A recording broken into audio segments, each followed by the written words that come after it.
আগামীকাল মাধ্যমিক 2025-এর রেজাল্ট, তারপরেই একাদশে ভর্তির শুরু। এই একাদশে ভর্তি নিয়ে নানান প্রশ্ন তোমাদের রয়েছে, যেমন যে ফর্ম ফিল আপ কীভাবে হবে, কি ভর্তি হতে কি ডকুমেন্টস লাগে, নেক্সট হচ্ছে সাবজেক্ট কম্বিনেশন কী হবে, অর্থাৎ কোন বিষয় নেওয়া যাবে, তারপর কত নম্বর পেলে কোন কোন বিষয় রাখা যাবে, অর্থাৎ কোনো বিষয় রাখার ক্ষেত্রে ন্যূনতম বা সর্বনিম্ন মার্কস কত থাকা প্রয়োজন, কারা ভর্তির কি পশ্চিমবঙ্গ সরকারের ভর্তির গাইডলাইন কি, অর্থাৎ জেনারেল কাস্ট, এসসি এসটি ভর্তি কত হতে পারে, তোমাদের ফিজ কত, এই বিষয়গুলো ডিসকাস করছি। শুনতে থাকো, আশা করি সমস্ত প্রশ্নের অ্যান্সার পাবে। যদি এর পরও কোনো প্রশ্ন থাকে অবশ্যই তুমি কমেন্টে জানিও, আমরা পরবর্তী ভিডিওতে বা ছোট হলে সেখানেই উত্তর দিয়ে দেবো আর কি। সকলকে শুভেচ্ছা জানিয়ে আমরা আজকে নতুন ভিডিওতে প্রবেশ করছি। তোমাদের মঙ্গল হোক আগামী যাত্রাপথ। তো যারা নতুন চ্যানেলে, তাদেরকে পুনরায় স্বাগত, এবং যারা কন্টিনিউ দেখছো তাদেরকে আন্তরিক শুভেচ্ছা ভালোবাসা জানাচ্ছি। প্রথমে বলি, আগামী কাল থেকে তোমাদের ফর্ম ফিল আপ শুরু হবে, এবং কোথাও কোথাও ডিরেক্ট অ্যাডমিশন, কোথাও কোথাও ফর্ম ফিল আপের মাধ্যমে অ্যাডমিশন প্রক্রিয়া স্টার্ট হচ্ছে। কালকে তোমাদের স্কুলে তোমাকে কি দেওয়া হতে পারে, কাল বা পরশু, কালকে রেজাল্ট বেরোচ্ছে, কালকে মার্কশিট আসবে একটু বেলার দিকে, অর্থাৎ 1:30-2 বাজতে পারে কাছাকাছি। যেখান থেকে মার্কশিট এবং সার্টিফিকেট দেওয়া হবে সেখান থেকে যদি কাছাকাছি স্কুল হয় তাহলে হয়তো একটু আগে, তারপর মার্কশিট পেতে পেতে বিকাল হতে পারে বা তারপরের দিন হতে পারে। তো তোমাকে দেবে 2-3টি জিনিস, 1 মার্কশিট দেবে স্কুল, 2 সার্টিফিকেট দেবে অর্থাৎ পাস সার্টিফিকেট, 3 নম্বরে তোমাকে 2-1 দিনের মধ্যেই ইটিসি দেবে অর্থাৎ ইলেকট্রনিক্স ট্রান্সফার সার্টিফিকেট।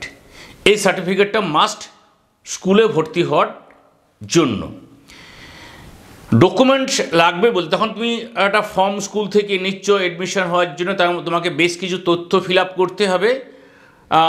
তথ্যগুলো ফিল আপ করাটা খুব একটা জটিলতা নেই, তবে যে ডকুমেন্টসগুলো সঙ্গে জেরক্স আকারে রাখবে, 1 সেট লাগে, কোথাও 2 সেট লাগে, সেটা হচ্ছে তোমার অ্যাডমিট, তোমার মার্কশিট, তোমার সার্টিফিকেট মাধ্যমিকের, নেক্সট হচ্ছে তোমার আধার কার্ড, নেক্সট তুমি যদি কোনো কাস্টে বিলং করো, অর্থাৎ তোমার যদি কাস্ট সার্টিফিকেট থাকে, সেটা এসটি হোক, এসসি হোক, ওবিসি হোক, এগুলো, নেক্সট কোথাও কোথাও বার্থ সার্টিফিকেট লাগে, আশা করি লাগার কথা নয়, তবু রাখবে।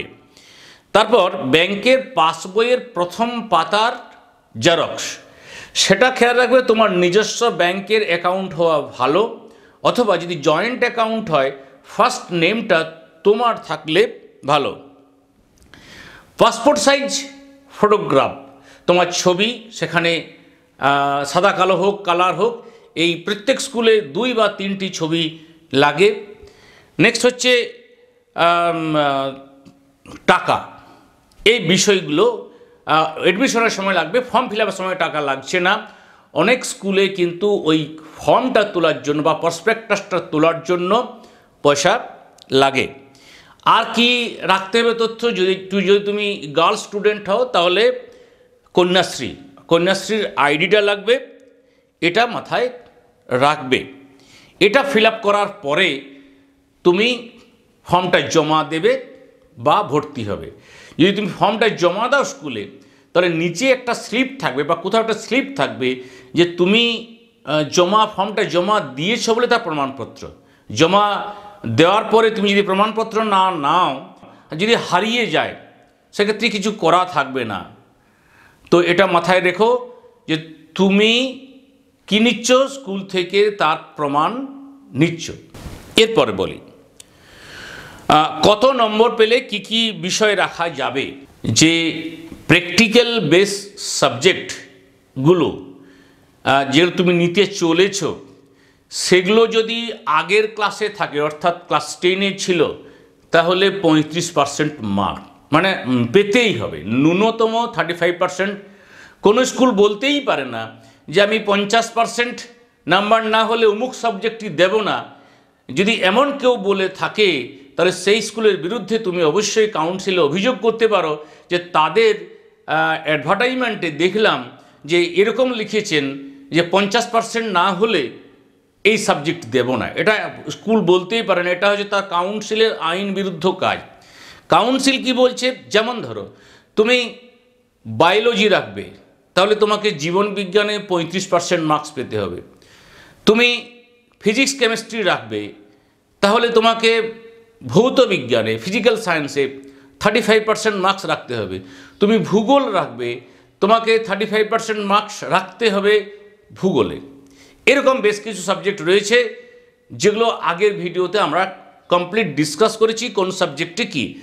সেটা তুমি যদি বলো তাহলে তোমাকে আমি, যখন তুমি কমেন্ট করবে সেখানে আমি তোমাকে লিঙ্কটা দিয়ে দেবো কোথায় কি পার্সেন্টেজ চাই, ঠিক আছে।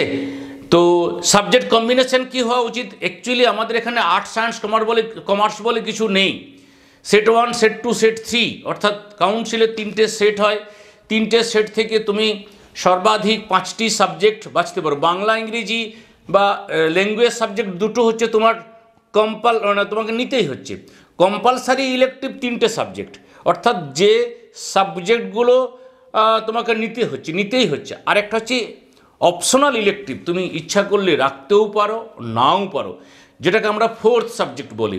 ফোর্থ সাবজেক্টের ভালো মন্দের ভিডিও রয়েছে, চাইলে ডিসক্রিপশানে বা তুমি যখন কমেন্ট করবে চাইলে আমি সেটা বিষয়টা ডিসকাস করা রয়েছে। আবার যদি মনে হয় যে আরও করে দিতে হবে, সেটা পরবর্তী ক্ষেত্রে ভিডিওতে বলে দেবো। তো একটু মেনশন করবে কমেন্টে কি চাইছো। তাহলে তুমি ওই নাম্বারটা নিয়ে স্কুলে ফর্ম ফিল আপ করলে অ্যাডমিশন হলে, এরপর পড়তে পড়তে তোমার যদি মনে হয় যে আমার সাবজেক্টটা চেঞ্জ করার প্রয়োজন রয়েছে, সেক্ষেত্রে নেক্সট যে তোমার রেজিস্ট্রেশন হবে 2-1 মাসের মধ্যেই, তার আগে কিন্তু চেঞ্জ করে ফেলবে। অর্থাৎ রেজিস্ট্রেশন যখন হবে তখন তোমাকে শিওর করতে হবে, হ্যাঁ আমি এই সাবজেক্টগুলো নিয়ে পড়াশোনা করতে চাই। আর্টসের স্টুডেন্টরা বায়োলজি রাখতে পারো, পল সায়েন্সের পল সায়েন্স বায়োলজি, এই বিষয়গুলো আমরা আলোচনা করেছি, ঠিক আছে। এরপরে আসছি যে রিজার্ভেশন। একটি স্কুলে যত সিট তার 22% এসসি, 6% এসটির জন্য নির্ধারিত। এটা ভারতীয় সংবিধান অনুসারে শিক্ষাক্ষেত্রে এরকম রিজার্ভেশন রয়েছে। একটু বুঝিয়ে বলি, মনে করো কোনো স্কুলে 100টি সিট, এই 100টি সিটের প্রথমেই 22টি সিট এসসি এবং 6টি সিট এসটি। এই কী করে গণ্য হবে, যদি দেখো যে জেনারেলদের মধ্যে, অর্থাৎ ওই 22×6 28, অর্থাৎ 72টি সিটের মধ্যে জেনারেলদের মধ্যে মার্কস নেমেছে 400, সাপোজ ধরছি 400, তাহলে 400-র পরে যে স্টুডেন্টগুলো রইল এসসি এসটি, তারা কিন্তু এসসি এসটি হিসাবে বিবেচিত হবে, তারা যদি ওই সম্প্রদায়ের হয়। আর 400-র বেশি, অর্থাৎ জেনারেলের সমমান নিয়ে এসসি স্টুডেন্টরা এসেছে, তখন কিন্তু সেই স্টুডেন্ট জেনারেল হিসাবে গণ্য হবে এসসি হওয়া সত্ত্বেও। এটা একটু মাথায় রাখবে। যদি কোনো এসসি এসটি স্টুডেন্ট ভর্তি হতে না পারো, দেখো যদি লিস্টটা, তাহলে অবশ্যই তুমি তোমার স্কুলের যিনি প্রেসিডেন্ট আছেন, যিনি হেডমাস্টার মশাই আছেন, যিনি টিআইসি আছেন, তাকে তুমি অভিযোগ করতে পারো। সেখানে অভিযোগ যদি না নেয়, তুমি অবশ্যই ডিআই অফিসে অভিযোগ করতে পারো। এরপরে আসে ফিজ, কত টাকা লাগে। খেয়াল রাখবে, আমি যেটা জানি যে তুমি বাংলার শিক্ষা পোর্টালে ক্লাস 11 ফিজ স্ট্রাকচার বা ক্লাস 11-এর ফিজ কত, এই বিষয়ে তুমি লেখো, তাহলে বাংলা শিক্ষা পোর্টাল থেকে 5 to 12 পর্যন্ত প্রত্যেকটি ক্লাসের ফিজ স্ট্রাকচার দেওয়া আছে। আমি সেখান থেকেই বলছি, যেহেতু একাদশ নিয়ে আলোচনা করছি, একাদশে যদি নন ল্যাব সাবজেক্ট হয়, নন ল্যাব মানে যার ল্যাবরেটরি নেই, সে সাবজেক্ট হলে 500 টাকা। আচ্ছা, আর ল্যাব সাবজেক্ট হলে 550 টাকা। এটা টোটাল। এরপর আদার্স ফিতে 20 টাকা এক্সট্রা নিতে পারে। আইডেন্টিটি কার্ডের জন্য কোনো টাকা নিতে পারে না, একমাত্র রিবনের জন্য 20 টাকা নিতে পারে। রেজিস্ট্রেশন ফি বা এনরোলমেন্ট ফি এটা নিতে পারে সর্বোচ্চ 200 টাকা। সাধারণত 160 টাকা এটা কাউন্সিল, কিছু যাতায়াত এইসব ফিজ থাকে 200 টাকা। তাহলে আমি যদি ল্যাব সহ ভাবি তাহলে 500 প্লাস 200 700। এরপর সরস্বতী পূজা, এটার জন্য তুমি ধরো সর্বাধিক কোথাও 80, কোথাও 100, তাহলে 800। এই হচ্ছে টাকার পরিমাণ। তো এর যদি বেশি নেয়, অর্থাৎ 800 যদি বেশি নেয়, তোমাকে যদি কারণ দর্শাতে না পারে যে আমি এই কারণে নিচ্ছি, তাহলে তুমি তোমার প্রেসিডেন্ট, তুমি টিআইসি বা হেডমাস্টার মশাই বা ডিআই অফিসে তুমি অভিযোগ করতেই পারো যে আমার কাছ থেকে অতিরিক্ত টাকা নেওয়া হচ্ছে। এটা টাকা নেওয়ার কথা নয়, এটা হলো ফি স্ট্রাকচার। তো এই ছিল অ্যাডমিশন সংক্রান্ত বিষয়। আশা করি অনেকগুলো প্রশ্নের অ্যান্সার দিতে পেরেছি। তো যদি কোনো প্রশ্ন থাকে অবশ্যই করবে, এবং সেই সংক্রান্ত যদি ভিডিও প্রয়োজন হয় তাহলে করে দেবো। সকলকে অগ্রিম শুভেচ্ছা, আগামী দিনে শুভেচ্ছা। সকলেই দুর্দান্তভাবে এগিয়ে চলো, আমরা সঙ্গে থাকলাম।